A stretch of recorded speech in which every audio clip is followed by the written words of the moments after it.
Si l'élection présidentielle américaine avait lieu demain, si elle avait lieu demain, Joe Biden serait élu. Mais elle a lieu dans 5 mois. Exactement dans 145 jours, nous sommes à jour J moins 145. Nous ferons régulièrement le point sur ce moment si important, pas seulement pour l'Amérique, mais pour le reste du monde. Et pour l'instant, en effet, dans les sondages, Biden a une avance étonnante.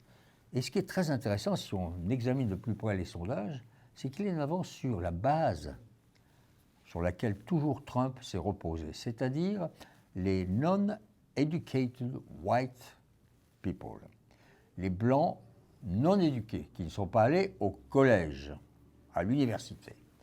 10 points qu'il a perdu, 10 points. Les éduqués, ceux qui sont allés à l'université, ils ont 20 points pour Biden. Les femmes, 25 points de plus pour Biden.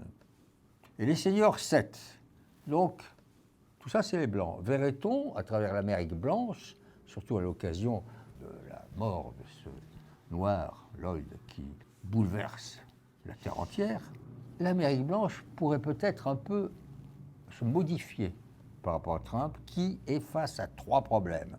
La pandémie, l'économie, les mouvements sociaux.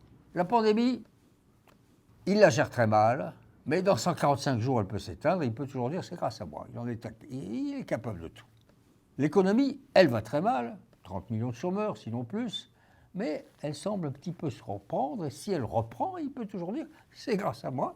Enfin, les mouvements sociaux, c'est peut-être ce qui est le plus grave et le plus durable. Donc nous sommes à 5 mois en Amérique, 5 mois c'est très long. À la même époque, en 2016, pendant la campagne électorale, Hillary Clinton contre Trump, elle avait elle aussi beaucoup d'avance sur Trump, elle l'a perdu, Trump a gagné. Par conséquent, à Georgie moins 145, il ne faut pas vendre la peau du grizzly Trump avant de l'avoir tué.